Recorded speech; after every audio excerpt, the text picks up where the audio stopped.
आगामी लोकसभा चुनाव में मायावती अकेले उतरने का ऐलान कर चुकी हैं।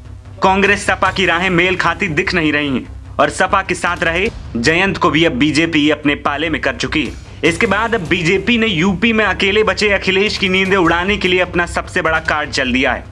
दरअसल बीजेपी आगामी लोकसभा चुनाव के लिए मिशन 400 पार का ग्राफ सेट करने के बाद इस सपने को साकार करने के लिए कोई भी कोर कसर छोड़ने के मूड में नहीं दिख रही और इस करिश्माई आंकड़े तक पहुंचने के लिए बीजेपी को यूपी फतह करना बेहद जरूरी है। बीजेपी के सामने सबसे बड़ी चुनौती यूपी में अखिलेश थे और इसकी काट के तौर पर बिहार में अपना करिश्मा दिखा चुके एमपी के सीएम मोहन यादव को बीजेपी ने सपा के गढ़ माने जाने वाले आजमगढ़ में उतार दिया है। यादवों के बड़े किले में इसकी गिनती होती है। आजमगढ़ लोकसभा सीट पर बीजेपी के दिनेश लाल यादव निरहुआ का कब्जा है। मोहन यादव को बीजेपी वहां उतारकर यादव वोटों में बड़े पैमाने पर सेंधमारी करने की जुगत में जुटी है।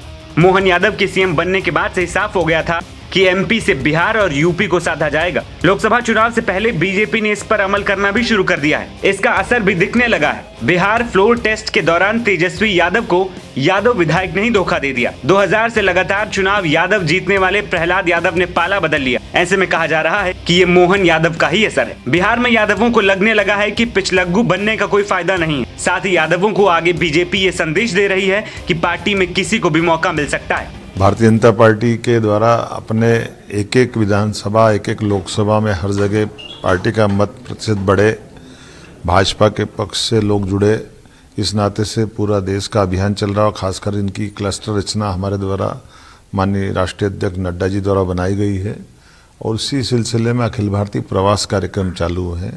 उत्तर प्रदेश के मेरा पहला प्रवास आजमगढ़ का है। मैं यहाँ मेरे तो इसलिए और गौरव की बात है कि 200-400 साल पहले मेरे फोरफादर मेरे पूर्वज यहीं से गए थे, तो आजमगढ़ और उत्तर प्रदेश से मेरा विशेष रिश्ता भी है।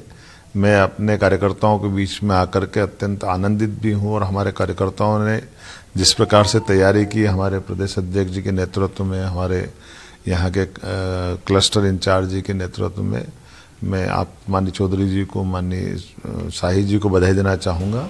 लालू यादव की अपनी जाति के विधायक का खो देना आरजेडी के लिए बड़ा झटका था।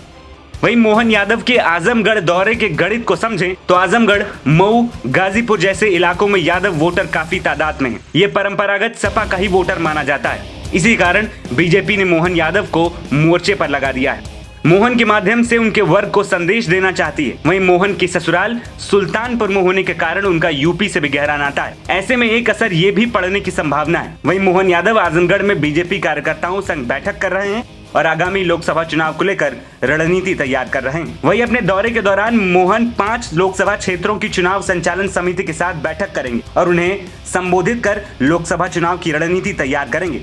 इस दौरान यूपी बीजेपी के प्रदेश अध्यक्ष भूपेंद्र चौधरी भी उनके साथ मौजूद हैं। लेकिन देखना यह होगा कि क्या अखिलेश यादव के आगे बीजेपी की रणनीति कारगर हो पाएगी या फिर नहीं।